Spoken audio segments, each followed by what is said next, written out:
Hello there, Diorama Don here once more. Pleased you could join me once again.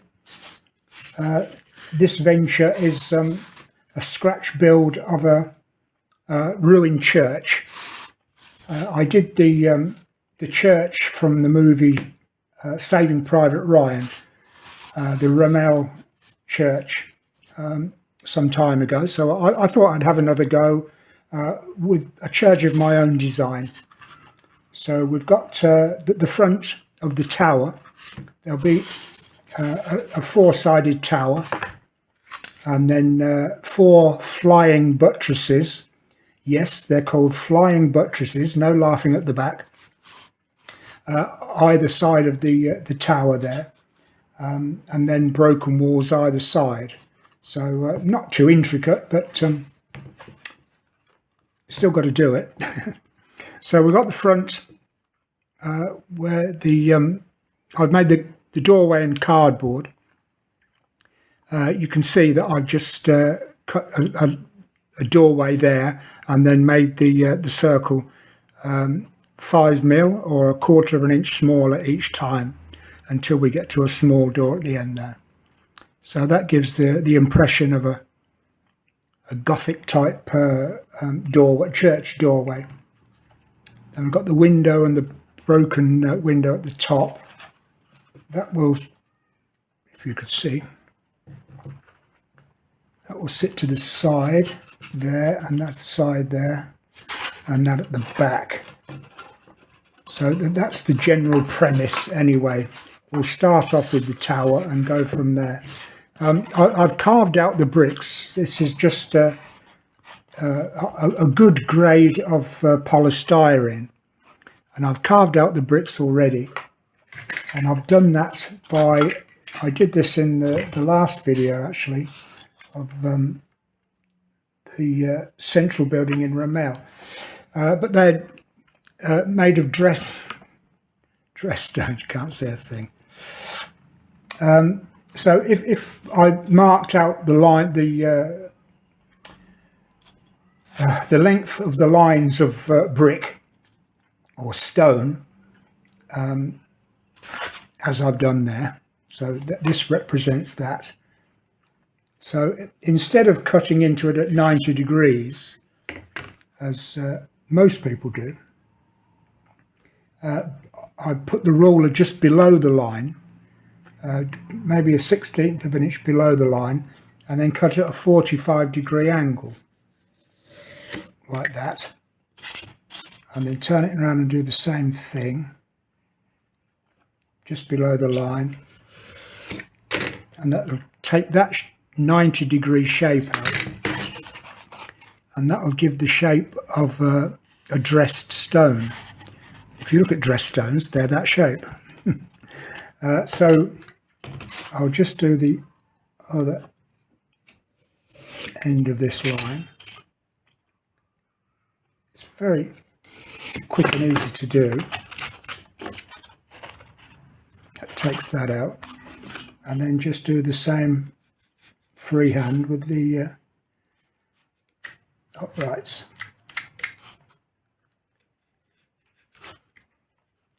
Like that.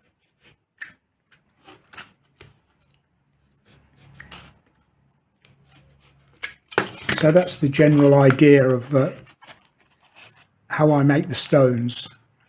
I've made them, the gap is quite big because I'll go over with a wall filler later on, just to coat the whole thing with an undercoat before I put my concrete grout colour on the top. But that's how I do the bricks. So I'll put the tower together, and I'll put the flying buttresses, easy for me to say, the flying buttresses together, and we'll take it from there. Okay, so it's all assembled now. We've got the flying buttresses on, and a back wall broken at the back there. We don't know how high the church ever was. It's all broken off there. So it could have had a tall steeple on it for all we know. I didn't like the shape of the window that I made, so I put an inset in the back of it with a better shape of window. So I like that better. And the door is fine. So it's now ready for, well, not painting, but it's ready for its undercoat of wall filler, which it's very difficult to do because wall filler is white and so is polystyrene. And what with my eyes, I can't see what I've done and what I haven't. So anyway, I'll give it a coating of that, and then we'll give it the concrete look, or yeah, the concrete look, or old stone look, shall we say, and then we'll take it from there. Okay, so we've got our stone finish. What I did was give it that coating of white wall filler, and then when I put a grout over the top, I normally just dab off some of the grout to leave it still quite grey, but this time, because it's stone, I dabbed a lot off, so all that remains is the grout between the gaps between the bricks, the stones. So all we've got then is just a light coating of grey on the white, which makes it look more stone-like, I feel. Okay, the flying buttresses, yes, I will keep saying it, flying buttresses. I did skip past them quite quickly, but I think it's quite self-evident how I made them. Just thin pieces of polystyrene, and then if you could see, it'd be better. That kind of thing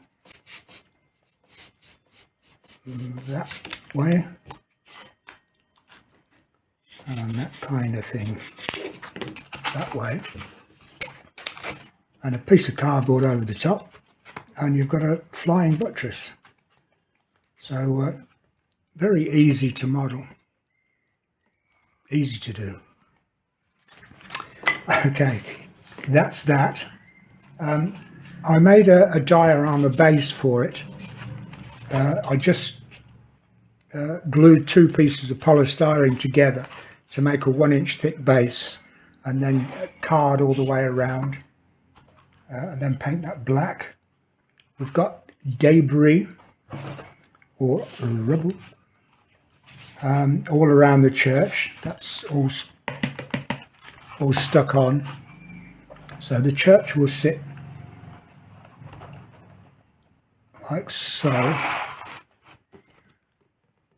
Then I've got some small pieces of polystyrene that I up down, small pieces of polystyrene that I cut up and painted those with the same grey grout.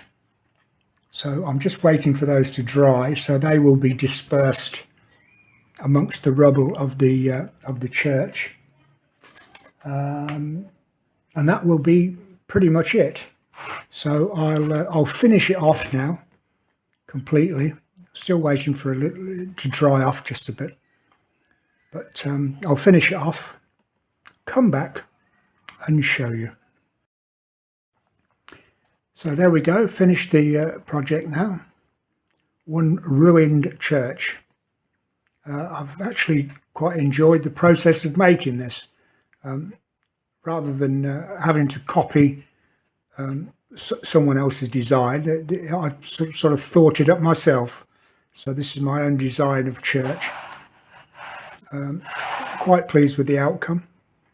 We've got the rubble outside. I've put the fallen bricks, stones, all around with some pieces of wood from the roof that would have fallen down. So there we are, one completed church. Cost very little to make, just polystyrene and a bit of cardboard. So again, $1, $2, 50 pence, £1. That's all really. Costs absolutely nothing to make.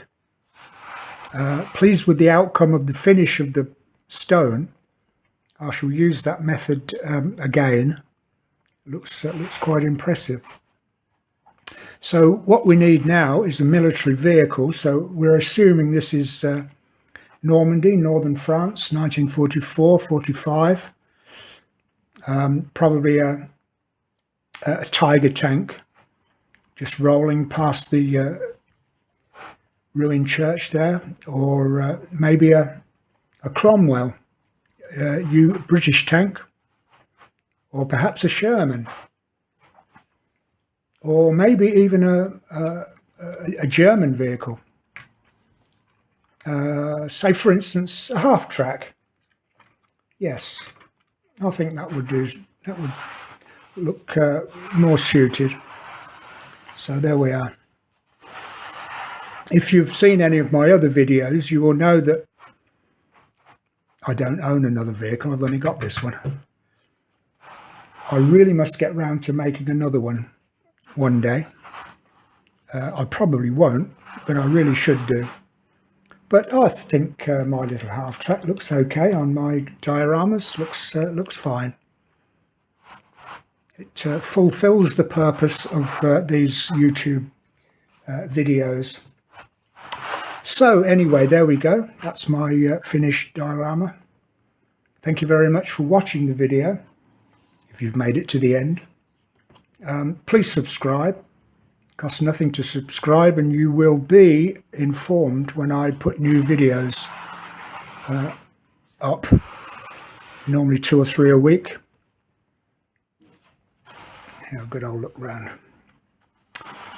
Okay, so thanks again. I'll see you in the next video. And in the meantime, happy modeling.